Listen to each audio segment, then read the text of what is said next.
Problem 1. Greater levels of ethnic diversity leads to lower average happiness. This is a map of ethnic diversity around the world, and this map is a global projection of subjective well-being. Here's a list of the 20 happiest nations presented in the survey. The US, which prides itself on diversity, is not listed among the top 20. Incidentally, the happiest nations tend to be overwhelmingly homogeneous, while the least happy nations tend to be overwhelmingly diverse. While there are many variables contributing to overall well-being, it is immediately evident that greater ethnic diversity is negatively correlated with national happiness. The map of world happiness is reflective of this phenomenon. The Quality of Human Conditions Index focuses on the relationship between national IQ and the quality of human conditions. The authors report these to be strongly correlated. These results closely correspond to the UN's Quality of Life portion of the Human Development Index of 2010. Problem 2. Diversity leads to less social trust. Additionally, there is Putnam's survey of 41 communities across the U.S., in which he found that in more diverse areas, respondents reported less happiness and lower perceived quality of life. Figures 3 and 4 are directly comparative, showing a strong positive correlation between interracial trust and ethnic homogeneity, and a strong negative correlation between interracial trust and ethnic heterogeneity. Figures 5 and 6 indicate that in more diverse settings, Americans distrust not only people who do not look like them, but even people who do. These findings reveal that diversity triggers both in-group and out-group division, as well as social isolation. Problem 3. Diversity results in higher crime rates. Let's look at the racial breakdown of crime in the U.S. These surveys look at the race of perpetrators and victims of violent crimes and other factors based on race. The major findings of these studies reveal that certain racial groups are more likely than others to commit violent and racially based hate crimes. Therefore, a good indicator of an area's crime rate is its ethnic and racial composition. Additionally, a population breakdown of the U.S. reveals the same pattern. With population density controlled for, we see that crime rates are higher in more diverse regions. Problem 4. More diverse countries tend to do poorly economically.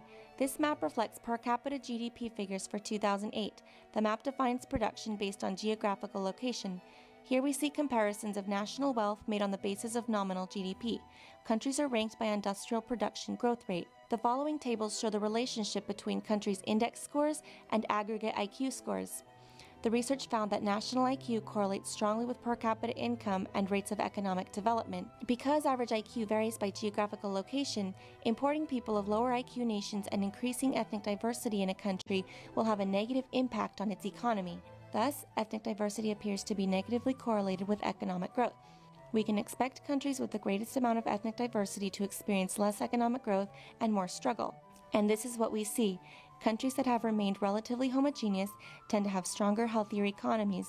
We also know that certain racial groups are generally more likely to use welfare, which imposes a burden on everyone else and creates a dependency. Let's look at the breakdown of welfare use by ethnic group. We look at the population as a whole and the total population of each respective race within that whole. For example, we see that whites are more than 50% of the population, yet represent less than their overall population, while blacks make up around 14% of the population, yet comprise 40% of the total number of welfare recipients. They are overrepresented at about 2.5 times their actual population. Problem 5. Diversity leads to conflict. In his study of group conflict, Professor Van Hanen's index shows the following results on the relationship between ethnic heterogeneity and ethnic conflict. The study confirmed to a large extent the theory that countries with greater levels of ethnic diversity will experience significant ethnic conflict. His index of ethnic heterogeneity is strongly correlated with the index of ethnic conflict. In the book Politics in a Changing World, the author compares interstate wars and internal conflicts for a given period and concludes that 2/3 of the conflicts he examined included an ethnic component, and also that ethnic conflicts are 4 times more likely to occur than interstate wars. There is also the issue of identity politics and to what extent national politics is an ethnic struggle. People tend to vote along racial lines, thus dividing a country along racial lines. Minorities tend to vote in favor of policies that benefit them.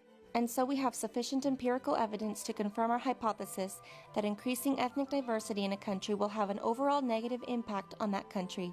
We can conclude that in all societies where significant ethnic divisions exist, they lead to conflict. More diverse countries suffer from an array of tensions. Diversity is a destructive force.